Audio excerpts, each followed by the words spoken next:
다윗의 광야 도망자 시절이 드디어 끝났습니다. 사울과 요나단이 이 블레셋과의 전투에서 이제 죽었고, 남아있던 사울의 아들 이스보셋은 내부 반란으로 또 죽었습니다. 이제 그 사이에 다윗은 헤브론에 입성해서 유다의 왕으로 세워집니다. 이때가 다윗의 나이 30세입니다. 사울의 죽음 이후에 왕을 세우지 못하고 이제 혼란에 빠진 이스라엘은 결국 다윗이 그들의 왕이 되어주기를 요청합니다. 이제 다윗은 드디어 하나님께서 약속하신 대로 이스라엘과 유다가 통합된 통일왕국의 왕이 되었습니다. 이스라엘 12지파 이 전체의 왕이 된 것입니다. 이때 다윗의 나이가 37세입니다. 하나님께서 베들레헴 이 시골 목동 소년 다윗을 왕으로 기름 부으신 후에 약 20년의 시간이 흐른 뒤입니다.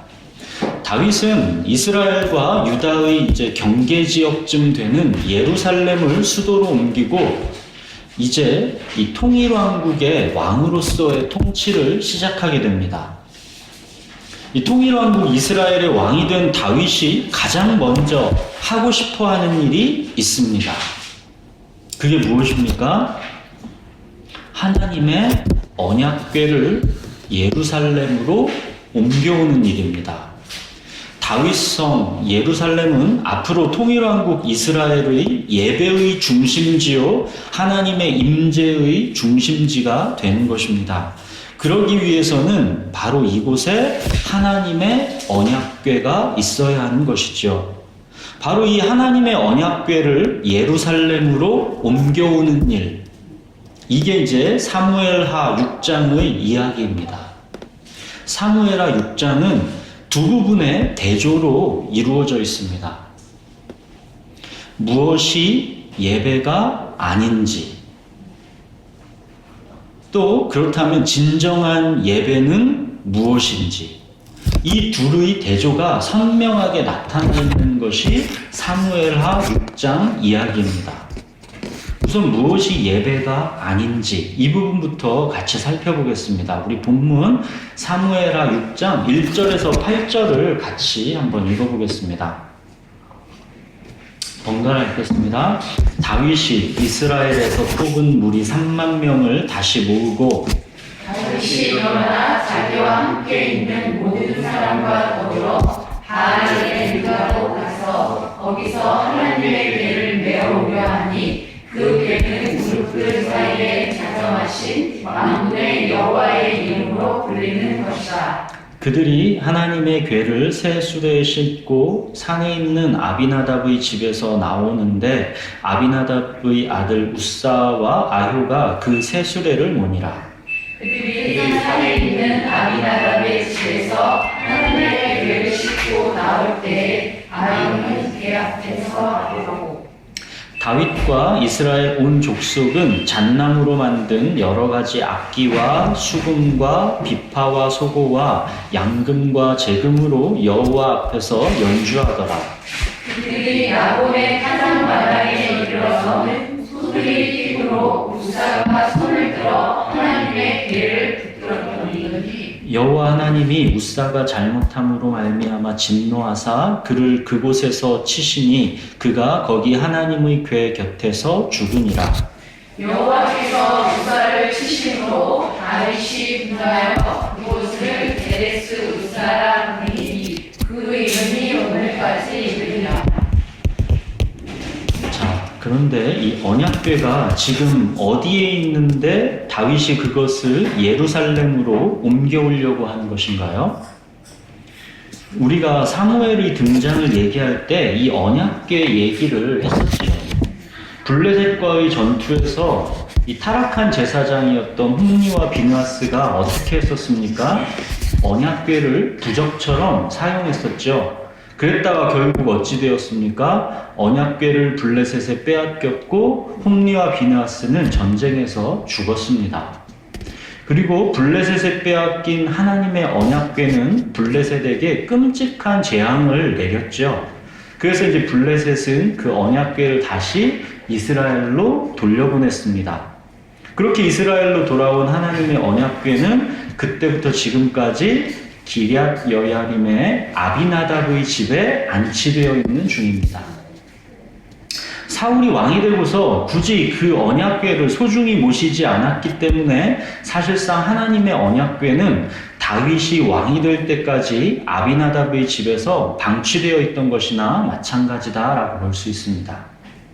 사울 왕이 언약궤를 방치했다라는 것은 역대상 13장 3절에 보면 알 수 있습니다. 우리가 우리 하나님의 궤를 우리에게로 옮겨오자 사울 때에는 우리가 궤 앞에서 묻지 아니하였느니라 하매. 사울 때에는 우리가 궤 앞에서 묻지 아니하였다 그러죠. 궤 앞에서 묻지 아니하였다. 이것이 바로 사울 왕이 망한 핵심 포인트입니다. 하나님의 말씀에 관심이 없었다라는 뜻입니다. 예배에 관심이 없었다라는 뜻입니다. 성경은 이렇게 무엇이 인생을 망하게 하는 핵심 포인트인지를 명확하게 가르쳐 주는데 우리들은 성경에 관심이 없으면 이게 안 보이는 것이죠. 성경은 명확하게 가르쳐 주고 있는 것입니다. 말씀에 관심이 없으면, 예배에 관심이 없으면 그 인생은 망한다라는 것입니다. 사울 왕에게는 하나님 그렇게 중요한 분이 아니었습니다. 모든 일의 판단과 결정에 하나님께 묻지를 않았던 것이죠. 사울 왕은 그래서 언약궤를 방치한 것입니다. 사울 왕에게는 하나님의 말씀도 예배도 그렇게 중요한 게 아니었던 것입니다. 그러나 새롭게 이스라엘의 왕이 된 다윗은 사울 왕과 이제 극명하게 대조를 이루는 부분이 바로 여기다라는 것을 말해주는 것입니다.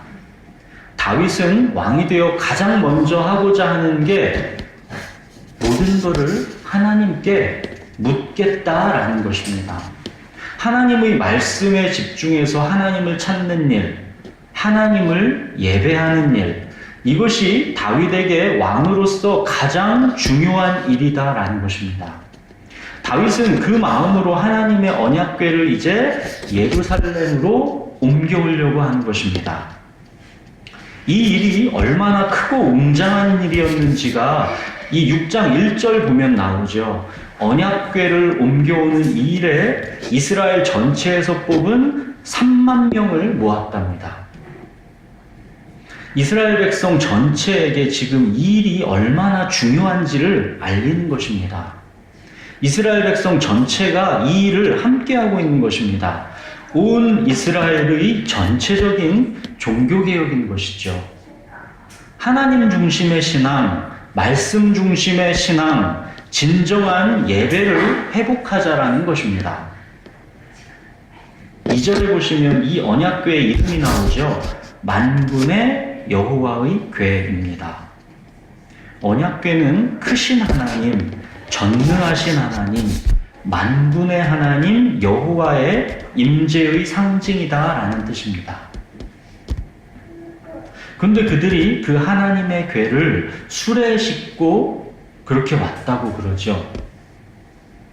왜냐하면 이 언약궤는 사람이 들기에는 엄청 무거웠기 때문입니다.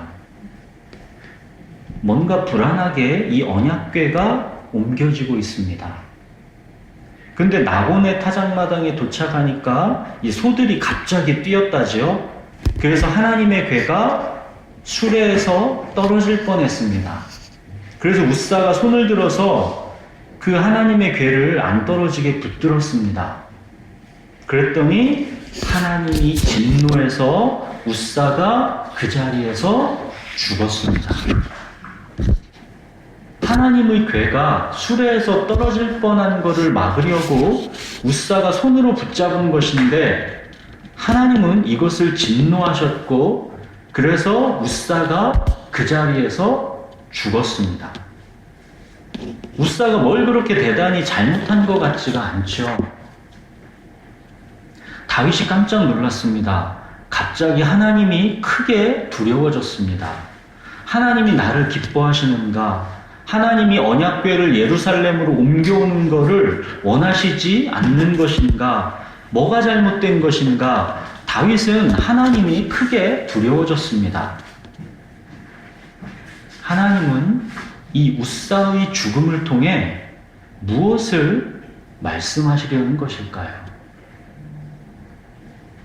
우리는 블레셋에 빼앗겼던 언약궤가 이스라엘로 돌아왔을 때 이 베세메스라는 곳에서 그곳 70명의 사람들이 그 언약궤 속에 뭐가 있나 들어갔다가 한꺼번에 그 70명이 즉사한 이야기를 알고 있죠. 지금 이 우사의 죽음과 같은 맥락입니다. 우사는 하나님의 거룩하심을 침범했다가 죽임을 당한 것입니다. 제사장인 우사는 아마도 하나님의 율법을 알고 있었을 것입니다. 하나님의 언약궤는 레위인 말고는 맬 수가 없게 되어 있습니다. 오직 레위인만이 어깨로 메어서 옮기게 되어 있는 게 하나님의 언약궤입니다. 그런 언약궤를 우사는 수레에 싣고 옮기고 있는 것입니다. 우사가 율법을 몰랐다기보다는 율법을 무시한 것입니다. 율법에는 그렇게 되어 있긴 하지만 수레라는 이 편리한 문명이 있는데 굳이 그렇게 불필요하게 그 무거운 거를 사람들의 어깨에 메고 15km나 되는 길을 그렇게 힘든 방법으로 언약궤를 옮겨야 할 이유가 있을까 하면서 율법을 가볍게 여기면서 융통성을 발휘한 것입니다. 수레로 옮기면 훨씬 쉽고 편한 거를 왜 불필요한 고생을 해야 하는 것이냐라는 것이죠. 편리함을 너무 쉽게 받아들인 것입니다. 요즘 가나안 성도가 점점 많아진다 그러죠. 가나안을 거꾸로 하면 안 나가죠. 그래서 가나안 성도라고 불리는 거죠. 교회에 실망하고 교회 나가는 게 번거로우니까 교회에 안 나가고 집에서 예배드리는 성도들이 점점 많아진다고 합니다. 이 코로나 시대에 온라인 예배에 익숙해지고 나면 앞으로 이 현상은 더욱 가속화되겠죠. 인터넷으로 좋은 설교들이 넘쳐나니까 굳이 교회에 안 나가도 예배드리는데 문제가 없다는 것입니다.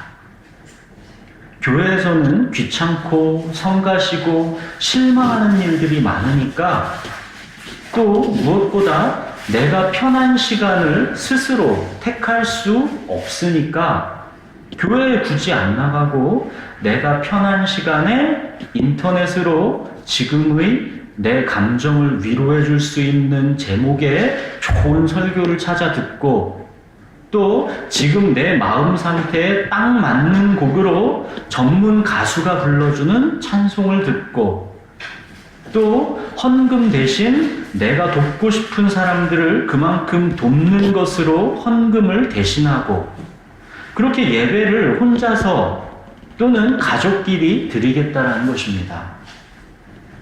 인터넷이라는 이 문명이 만들어낸 어처구니 없는 풍경이죠.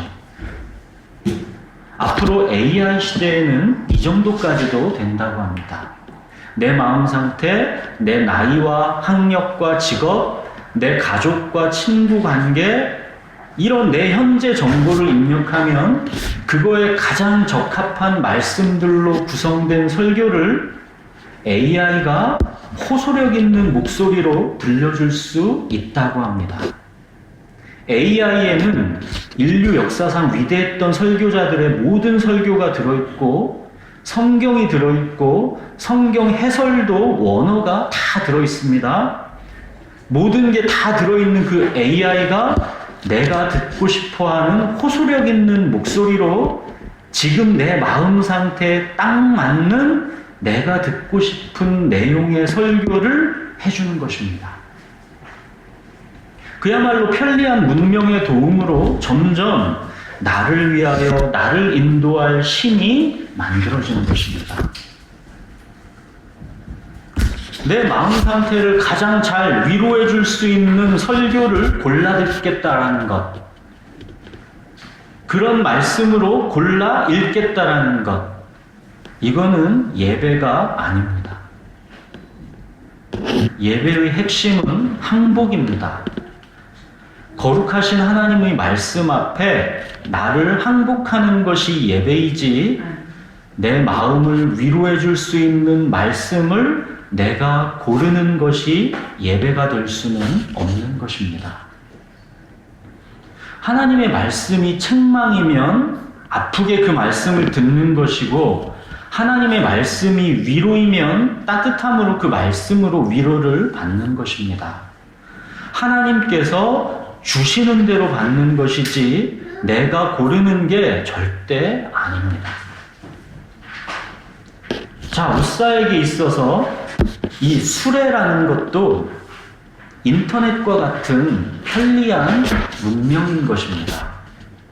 이 문명을 이용해서 쉽고 편하게 할 수 있는 것을 굳이 율법이 요구하는 대로 불필요한 고생을 하면서 해야 할 필요는 없는 게 아닌가 하는 상식적이고 합리적인 생각을 하는 것이죠.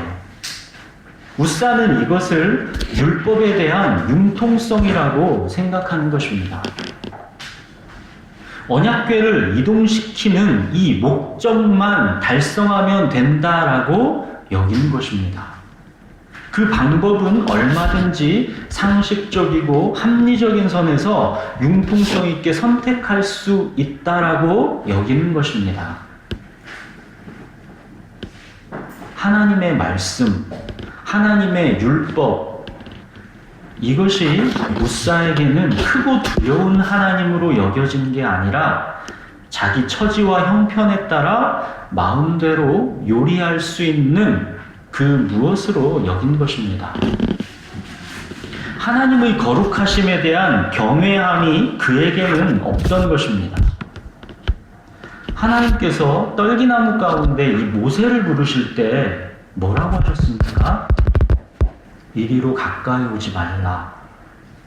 내가 선 곳은 거룩한 땅이니 내 발에서 신을 벗으라. 이것이 거룩하신 하나님 말씀 앞에서는 우리의 자세여야 하는 것입니다. 벳세메스에서 언약궤 속을 함부로 들여봤다가 죽은 70명. 언약궤를 율법을 무시하고 수레에 싣고 언약궤가 떨어질라 하니까 아무렇지도 않게 손으로 붙드는 우사. 그들은 하나님의 거룩하심을 침범했기 때문에 그래서 죽은 것입니다. 거룩하신 하나님 앞에서 신을 벗지 않은 것입니다. 율법에 의하면 언약궤를 만지면 죽게 되어 있습니다. 그렇기 때문에 이 봉으로 꿰어서 레위인들이 어깨에다가 그 봉을 메고 이동하도록 되어 있습니다. 만지면 죽기 때문입니다. 그런 언약궤를 수레에 실었으니 당연히 소들이 뛰면 언약궤가 수레에서 떨어질 수밖에 없는 거고, 그러면 반사적으로 그 언약궤를 손으로 붙잡을 수밖에 없는 것이죠. 편리한 문명을 쉽게 이용하려 했으나 그 결과는 이미 예상되어 있던 것입니다. 이미 결과는 그렇게 될 수밖에 없던 것입니다. 앞을 조금만 내다봐도 뻔한 일을 하나님을 경외함이 없기에 그 미래가 안 보이는 것이죠. 우사는 하나님의 율법을 별거 아닌 것으로 무시했기 때문에 죽은 것입니다. 이것은 우사의 이번 한 번의 실수라기보다는 우사의 삶의 모양이 전반적으로 이렇게 하나님의 거룩하심을 두려워하지 않았다라고 보는 게 맞는 것이죠. 이것은 하나님께서 우사의 죽음을 통해 궁극적으로는 다윗에게 경고하시는 것입니다. 하나님은 분명 다윗을 사랑하시고 다윗에게 큰 은혜를 앞으로도 변함없이 계속 베푸실 언약의 하나님이시지만 그 하나님 앞에서 다윗은 신을 벗어야 한다는 것입니다. 거룩하신 하나님 앞에서 두려움을 갖고 설 줄을 알아야 한다는 것입니다. 우리들이 하나님의 은혜라는 포장 속에서 얼마나 하나님께 함부로 합니까? 신을 벗지 않고 하나님의 영역을 함부로 침범합니까? 하나님은 이러셔야 하는 거 아니냐고 하나님께 원망과 불평도 두려움 없이 하는 게 우리들입니다. 사랑하는 여러분, 하나님은 우리를 참 많이 사랑하시지만 그 거룩하신 하나님 앞에 우리의 자세는 항상 우리의 신을 벗고 서야 하는 것입니다. 다윗이 이렇게 하나님의 경고에 크게 두려워하고 하나님의 거룩하심을 다시 이제 깨닫고 나서 언약궤를 다시 옮겨오는 것을 시도합니다. 드디어 하나님의 율법에 따라 제사장과 레위 사람들이 이제 언약궤를 어깨에 메고 예루살렘으로 옮겨옵니다. 하나님의 거룩하심을 깨닫고 하나님을 크게 두려워할 줄을 알게 된 다윗은 이제 하나님을 기쁘게 예배합니다. 13절에서 15절 보시면 여호와의 궤를 맨 사람들이 6걸음을 가매 다윗이 소와 살진 송아지로 제사를 드리고 다윗이 여호와 앞에서 힘을 다하여 춤을 추는데 그때 다윗이 배 에봇을 입었더라. 다윗과 온 이스라엘 족속이 즐거이 환호하며 나팔을 불고 여호와의 궤를 메어 오니라.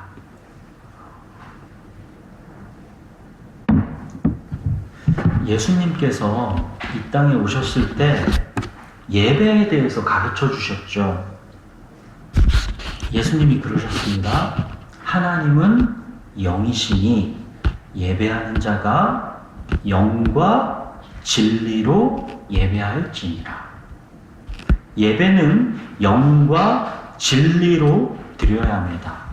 예배의 두 가지 핵심 요소는 영과 진리입니다. 다윗이 처음 언약궤를 옮겨올 때는 하나님을 기뻐하는 영은 충만했지요. 그러나 진리가 없었습니다. 하나님의 말씀, 하나님의 율법, 진리를 따라 순종으로 드려져야 하는 게 예배입니다. 그런데 처음에는 이 진리가 예배에 빠져 있던 것이죠. 근데 지금은 하나님의 말씀대로 레위인들이 어깨에 메고 순전하고 기쁜 마음으로 그렇게 예배하는 것입니다. 드디어 영과 진리가 만나 예배가 드려지고 있는 것이죠. 사랑하는 여러분, 예배는 영과 진리, 하나님을 기뻐하는 마음과 말씀에 대한 순종, 이 두 가지가 함께 있어야 그게 참된 예배입니다. 아무리 감격하고 기뻐하며 힘을 다하여 춤을 추어도 그 예배에 진리가 빠져 있으면 하나님께서 받지 않으십니다. 그래서 가나안 성도의 예배는 예배가 아닌 것입니다. 그가 아무리 감격하고 울고 위로받고 뭔가 마음이 시원해져도 그것은 진리가 빠져있기 때문에 예배가 아닙니다. 자기가 편한 시간에 자기 상태에 맞는 설교를 골라서 또 귀찮고 성가진 사람들을 피해서 그렇게 드리는 예배는 하나님의 뜻, 하나님의 진리가 빠져 있는 것입니다. 지금은 코로나 감염 위험 때문에 어쩔 수 없이 불가피하게 온라인 예배를 많은 교회들이 드리고 있습니다. 이건 안타깝지만 불가피한 것이죠. 이런 불가피한 안타까운 마음으로 할 수 없이 드려지는 온라인 예배가 문제인 게 아니라 자기 의지적으로 교회를 안 나가는 가나안 성도의 예배가 진정한 예배가 아니다라는 것을 말씀드리는 것입니다. 앞으로 코로나 시대를 지나면서 이런 말도 안 되는 거짓 가르침이 횡행할 것입니다. 한번 두고 보십시오. 분명할 것입니다. 예배를 드리는 마음이 중요한 거니까 교회로 나오든 집에서 혼자 드리든 중요한 건 예배자의 마음이다. 하나님은 어디에나 계시는 분이다. 특정 장소에서의 예배를 고집할 필요는 없다. 엄청 그럴듯한 말이지만 경계해야 하는 거짓 가르침입니다. 하나님의 뜻은 교회가 아무리 성가시고 귀찮아도 교회에서 한 지체로 함께 예배를 드리는 게 하나님의 뜻입니다. 예배를 통해 내가 받는 감동과 위로보다 더 중요한 것은 우직하게 먼저 하나님의 이 모이기를 힘쓰라 하시는 그 뜻에 순종한 것입니다. 순종이 제사보다 낫다 하시는 것입니다. 우리는 교만해서 이 예배마저도 내 중심으로 경험하고자 하는 그런 성향이 있습니다. 내 마음이 터치가 되는 게 가장 중요하다고 여깁니다. 내가 느낌, 감동이 있어야 된다고 그거를 가장 중요하다고 생각합니다. 아닙니다. 내 마음, 내 느낌, 이 감동보다 더 중요한 거는 하나님의 뜻에 대한 우직한 순종입니다. 내 마음이 무덤덤해도 하나님의 뜻이 그거이면 그냥 모이기를 힘쓰라는 말씀에 우직하게 순종하는 것입니다. 내 느낌보다 하나님의 뜻이 중요한 것입니다. 순종이 제사보다 낫습니다. 하나님의 말씀에 대한 순종, 말씀에 대한 경외심, 이것이 없으면 그 예배는 하나님께서 받지 않으십니다.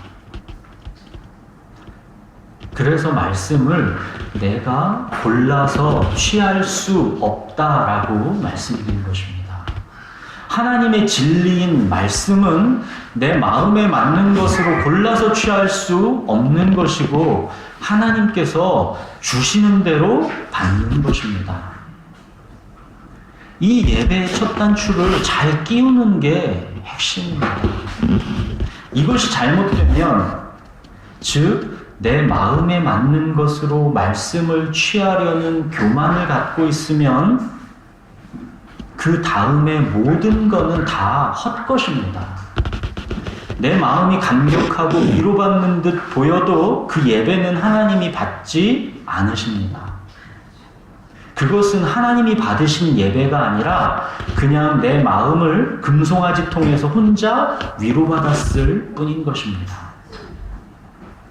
이런 사람들은 볼 것도 없습니다. 언약궤를 편리한 문명인 수레로 옮기지 결코 힘겹게 어깨에 메고 옮길 바보 같은 생각은 하지 않는 사람들입니다.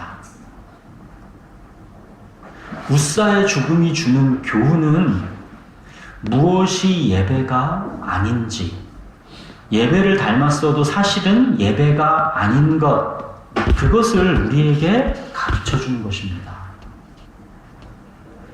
다윗은 이렇게 예배를 배워가고 있는 것입니다. 영과 진리로 드려져야 하는 예배를 다윗은 배워가고 있는 것입니다. 영과 진리로 하나님 앞으로 나아가 힘을 다하여 춤을 추는 것, 이게 예배입니다.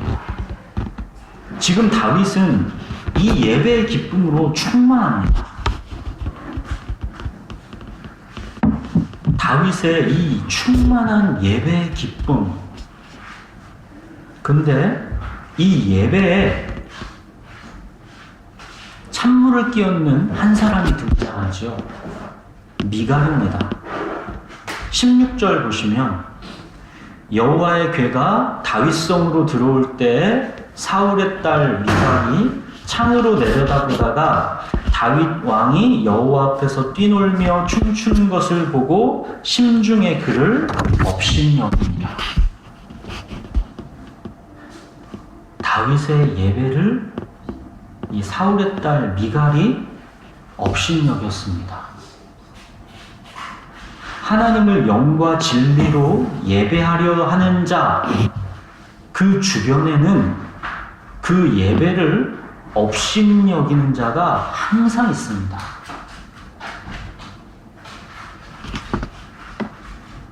온 마음으로 하나님을 예배하는 마음이 뜨거워서 자기의 삶을 오직 말씀에 순종하는 헌신으로 막 드리고자 합니다. 그동안 먹고 사는 게 두려워서 주일에 가게를 열었었는데 아예 이제 주일은 하나님께 모든 삶을 맡기는 마음으로 주일 가게 문을 닫습니다. 또 경쟁에서 뒤처질까봐 주일에 학원에도 가고 공부하느라고 예배를 뒤로 미뤘는데 그래서는 안 되겠다고 다짐하고 오직 예배를 가장 중요한 삶의 자리에 두기로 마음을 확정합니다. 또 직장에서도 이 세상과의 구별을 통해 하나님의 사람이라는 자부심을 높이고 하나님의 사람으로서의 이 복음을 전할 기회를 가지려고 자 이제 술도 끊겠다고 마음에 결심을 합니다. 자 이럴 때 들려오는 말이 꼭 있습니다. 그냥 적당히 해라. 뭘 그렇게 유난을 떠냐? 누가 예배하지 말래? 누가 교회 나가지 말래? 나도 교회 나가. 그런데 빠지지는 말아야지. 이게 뭐예요? 언약궤 앞에서 춤추는 다윗을 업신여기고 있는 미갈입니다. 미갈은 다윗 보고 적당히 하라는 것입니다. 너무 그렇게 유난 떨지 말라는 것입니다. 다윗은 그런데 그렇게는 못하겠다 그러죠. 내가 이스라엘의 왕으로서의 체면이 뭐가 그리 대단하자는 것입니다. 나를 택하여 이스라엘의 왕으로 세우신 분은 하나님이신데 그 하나님 앞에서 내가 무슨 왕의 체면을 생각하느냐는 것입니다. 나는 하나님 앞에서 그렇게는 못하겠다라는 것입니다. 나는 여호와 앞에서 힘을 다하여 춤을 출 수밖에 없다라는 것입니다.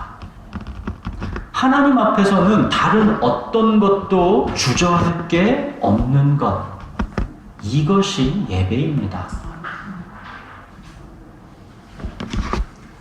미갈, 이 여자는 사실은 인간적으로는 너무 불쌍한 여자입니다. 발디엘이라는 남편이랑 아마 행복하게 잘 살고 있었던 것 같은데 다윗이 사실상 이 발디엘 이 남편에게서 미갈을 뺏어왔습니다. 이 발디엘이 미갈과 헤어지면서 슬피 우는 장면이 성경에 나와 있죠. 다윗이 미갈을 사랑해서 데려온 거냐? 그건 아닙니다. 미갈을 정치적으로 이용한 것입니다. 이스라엘의 왕이 되기 위해서는 사울의 왕위와 이 연계성을 가져야 더 신뢰가 가는 거 아니겠습니까? 또 만약 사울의 딸 미갈이 발디엘에게서 아들이라고 낳았다면 나중에는 그게 영모의 씨앗이 될 수도 있는 것이죠. 그래서 사울의 딸 미갈을 데려온 것입니다. 그러나 아무리 인간적으로 불쌍하고 안 됐더라도 미갈이 한없이 불쌍한 여자인 건 분명하지만 예배를 업신여기면 하나님의 연민을 받을 수가 없습니다. 하나님께 버림받습니다. 예배를 업신여기는 것은 이만큼 두려운 일입니다.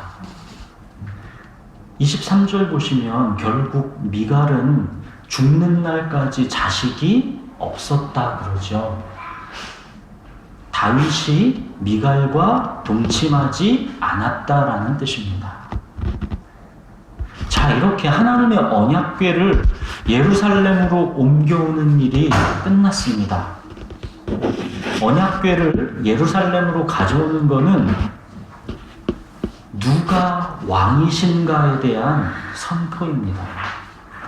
예루살렘은 다윗이 통치하는 곳이 아니라 하나님께서 경배를 받으시는 곳이다라는 선포입니다. 다윗은 하나님의 언약궤를 예루살렘으로 옮겨오고 온 이스라엘에 선포하는 것입니다. 우리와 영원한 언약을 맺으신 하나님, 주권과 섭리 가운데 온 세계를 통치하시는 하나님, 인자하심과 선하심으로 우리의 행위로 말미암지 않고 언약적 사랑에 의해 우리를 구원하시는 하나님, 그 좋으신 하나님께서 우리와 영원히 함께 계신다.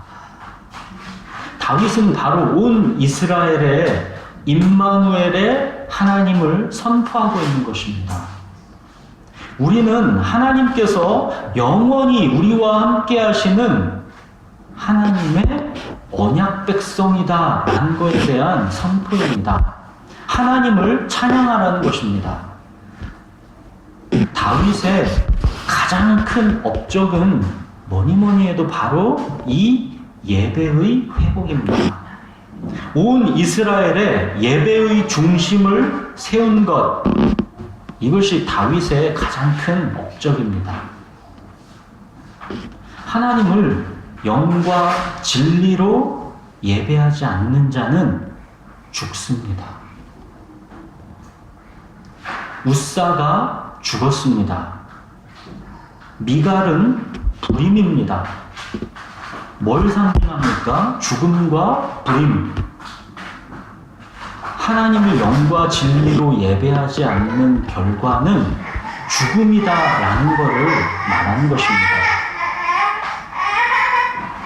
반대로 하나님을 영과 진리로 예배하는 것은 생명입니다. 힘을 다하여 춤을 추게 되는 것입니다. 예배는 생명이 춤을 추는 것, 이게 예배입니다. 다윗은 바로 이 예배의 중심을 예루살렘에 세운 것입니다. 사랑하는 여러분, 하나님은 우리에게 어떤 분이십니까? 하나님의 언약적 사랑이 우리에게 있습니다. 하나님의 주권과 섭리 가운데 우리의 삶이 다스려지고 있습니다. 하나님의 인자하심과 선하심이 우리의 실패와 연약함에도 불구하고 날마다 우리를 구원하십니다. 이 좋으신 하나님을 예배하십시오. 힘을 다하여 하나님 앞에서 다윗처럼 춤을 추십시오. 오늘은 우리들이 이 두 가지 장면의 대조를 통해 예배가 진정 무엇인지를 함께 살펴보았습니다.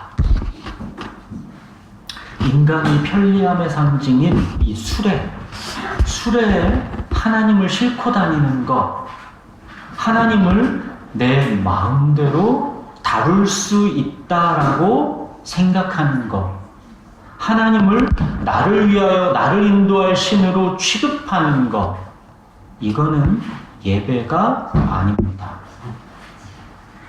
수레에 언약궤를 실어 옮기는 편의주의, 융통성, 이거는 다윗마저도 눈치채지 못하고 자기도 모르는 사이에 쉽게 걸려 넘어진 죄입니다. 그만큼 누구나 쉽게 빠질 수 있는 위험성입니다. 그리고 그 결과는 결국에 가서는 웃사의 죽음에서 보듯이 치명적이다라는 것을 알려주시는 것입니다.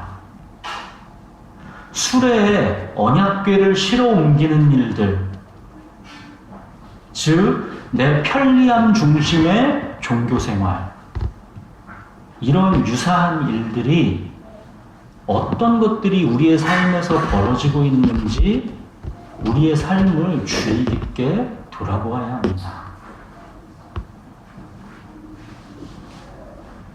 왜 수레에 언약궤를 실어 옮기는 것을 자연스럽게 그렇게 하게 되는지 아십니까? 하나님을 경외하지 않기 때문입니다. 하나님을 그냥 나를 위하여 나를 인도할 신으로 가볍게 여기기 때문입니다. 하나님께서 내 생명과 내 모든 것의 주가 되시는 것이 아니라 여전히 내가 내 삶의 명확한 주인이기 때문입니다. 그렇기 때문에 수레에 언약궤를 실어서 옮기면서도 무엇이 잘못된 것인지조차를 잘 모르는 것입니다. 하나님을 위해 뭔가를 드렸다 하는 이런 종교적인 만족감은 혹 있을지 모릅니다. 그러나 그건 그냥 자기 만족, 자기 위로일 뿐입니다. 언약궤를 수레로 옮기는 자에게 하나님은 결코 하나님의 친밀하심을 나타내 보여주시지 않습니다. 여호와의 친밀하심은 그를 경외하는 자에게 있기 때문입니다. 내가 선 곳은 거룩한 땅이니 내 발에서 신을 벗으라. 하나님의 거룩하심 앞에서의 두려움, 이것이 예배자의 태도입니다. 우리가 예배의 자리로 나올 때는 항상 이 말씀을 기억해야 합니다. 내가 선 곳은 거룩한 땅이니 내 발에서 신을 벗으라. 이렇게 하나님을 경외하는 마음으로 하나님의 언약적 사랑, 하나님의 주권적 다스림, 하나님의 선하시고 인자하심을 감사하고 찬양하는 것, 그래서 온 마음과 힘을 다해 그 앞에서 나의 모든 체면과 형편을 다 벗어버리고 춤을 추는 것, 이것이 하나님께서 받으시는 예배, 우리들이 마땅히 드려야 하는 그 예배입니다. 언제 우리는 이렇게 힘을 다하여 춤을 추게 됩니까? 하나님이 내 생명과 모든 것의 진정한 주님이 되실 때입니다. 이렇게 영과 진리로 우리의 삶이 예배로 드려질 때, 주님이 진정 우리의 삶의 주님이 되실 때, 그때 우리는 춤추지 않을 수 없게 그냥 힘을 다하여 춤을 추게 되는 것입니다. 주는 나의 주님이시오니 주밖에는 나의 복이 없다라는 이 감격으로 인해서 우리의 마음 깊은 곳에서 춤이 추어지는 것입니다. 춤을 추지 않을 수가 없는 것입니다. 사랑하는 여러분, 우리는 무엇보다 바로 이 예배자로 부름을 받았습니다. 하나님을 다윗처럼 예배하십시오. 하나님을 우리의 생명과 모든 것의 진정한 주가 되게 하십시오. 그때 우리는 춤을 추고 싶어서 견딜 수가 없게 될 것입니다. 우리 기도하겠습니다.